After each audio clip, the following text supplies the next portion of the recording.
ဆိုလီဝူရဲ့ပွဲစောင့်နေတဲ့ညီကိုတွေအတွက်သတင်းကောင်းပါဆိုလီဝူကလာမယ့်ဇန်နဝါရီ23မှာ1မှာမွေထိုင်း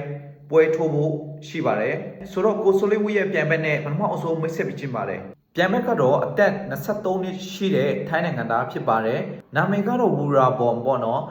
ဒီပွဲပေါင်းဆက်ပွဲထိုးထားတယ်ဒီထဲမှာ6ပွဲနိုင်တယ်9ပွဲရှုံးဆိုတဲ့စံချိန်ရှိတယ်အရက်ကတော့9ပေ6လက်မလောက်ပဲရှိမယ်ဘေးဒန်ကစားသမားတယောက်ဖြစ်ပါတယ်သူရဲ့ပွဲတော်တော်များများကိုတွားကြည့်လိုက်ရင်ပေါ့နော်ဒီကစားသမားက decision နဲ့ပဲအနိုင်ရတာများတယ်ဒါကြောင့်ဒီကစားသမားက decision ကစားသမားဖြစ်ပါတယ်ကိုဆိုလီဝူကဒီပွဲမှာမာကုံပေါ့နော်နောက်တစ်ခုကလက်တီးထိုးချက်အနိကထိုးချက်တွေနဲ့သူ့ရဲ့ဒီပွဲကိုပွဲထွက်လာဖို့ရှိပါတယ်ဆိုလီဝူအနေနဲ့ပြိုင်ဘက်ကစားသမားကိုတော်တော်တတိထားရမယ်ပုံစံဟုတ်တယ်တကယ်လို့ပေါ့နော်ပထမဆက်စချင်းမှာကိုဆိုလီဝူကဒီပြိုင်ဘက်ကစားသမားကိုအတားစီးကစားနိုင်တယ်ဆိုရင်တော့ပြဿနာမရှိဘူးဒီကစားသမားကဒီလိုမျိုးပေါ့နော်အတားစီးကစားခံရတဲ့အချိန်မျိုးမှာဒီကစားသမားအကြောင်းပြောက်တတ်တယ်ဒါပေမဲ့မဟုတ်ဘူးပေါ့နော်ဒီကစားသမားကပထမဦးဆုံးပေါ့နော်ပွဲဆက်စချင်းမှာကိုဆိုလီဝူကိုအတားစီးကစားနိုင်တယ်ဆိုရင်တော့တပွဲလုံးကိုဒီကစားသမားနဲ့ကြီးပဲစားသွားလိမ့်မယ်အနိုင်ရသွားလိမ့်မယ်ကိုဆိုလီဝူအနေနဲ့ဒီပွဲပေါ့နော်ပထမတစ်ချီဒုတိယချီတတိယချီဒီ၃ချီအတွင်းမှာပြိုင်ဘက်ကိုလေးထိုးနိုင်ရင်တော့ပြဿနာမရှိဘူးအလေးထိုးမနိုင်ဘူးဆိုရင်တော့ပြိုင်ဘက်ကကိုဆိုလီဝူကိုတိုင်အဆုံးအဖြတ်နဲ့ပေါ့နော်အမတ်နဲ့အနိုင်ရသွားလိမ့်မယ်ပြိုင်ဘက်ကတီးတဲ့အတိုင်းပဲ decision ကစားမှာဖြစ်တဲ့အတွက်ပေါ့နော်အကွာအဝေးတစ်ခုမှာ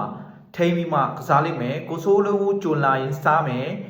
distance တစ်ခုမှာထိန်းမှကစားသွားလိမ့်မယ်ဒီလိုမျိုးပုံစံနဲ့ပဲသူကစားပါလိမ့်မယ်ဒါကိုဆိုလီဝူတို့ team ကလည်းမတိဘူးမဟုတ်တိတယ်ဒါပေမဲ့ကိုဆိုလီဝူတို့ team ကဘယ်လိုမျိုးသူတို့ရဲ့ game plan ဘယ်လိုရှိမလဲဆိုတာတော့ကျွန်တော်အနေနဲ့စောင့်ကြည့်ရမှာဖြစ်ပါတယ်ဒီပွဲကကိုဆိုလီဝူအတွက်ပေါ့နော်နောက်ဆုံးပွဲလည်းဖြစ်သွားနိုင်တယ်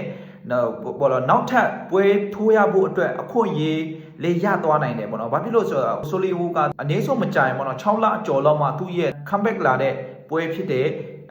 နောက်တစ်ခုကပေါ့နော်ဒီပွဲပြီးသွားရင် one championship ကကိုဆိုလီဝူကိုစာချုပ်ပြန်ချုပ်ပါမလားဆိုတဲ့ဟာကမေးခွန်းပေါ့နော်ဒါကကျွန်တော်တယောက်ပဲတော့မဟုတ်တော့ဘူးကျန်တဲ့ပေါ့နော်ဒီ MMA နဲ့ပတ်သက်တဲ့သတင်းတုံ့တက်တဲ့လူတွေပြောတဲ့လူတွေတော်တော်များများလည်းဒီမေးခွန်းကိုပဲသူတို့အနေနဲ့မေးလောက်မှာပါဆိုတော့ပေါ့နော်ကိုဆိုလီဝူအနေနဲ့ဒီပွဲအတွက်ဘယ်လိုမျိုး game plan တွေနဲ့ဘယ်လိုမျိုးပြင်ဆင်မှုတွေကိုသူ့အနေနဲ့ယူဆောင်ခဲ့မလဲဆိုတာကိုတော့ကျွန်တော်တို့အားလုံးစောင့်ကြည့်ရမှာဖြစ်ပါတယ်အားလုံးကိုကျေးဇူးတင်ပါတယ်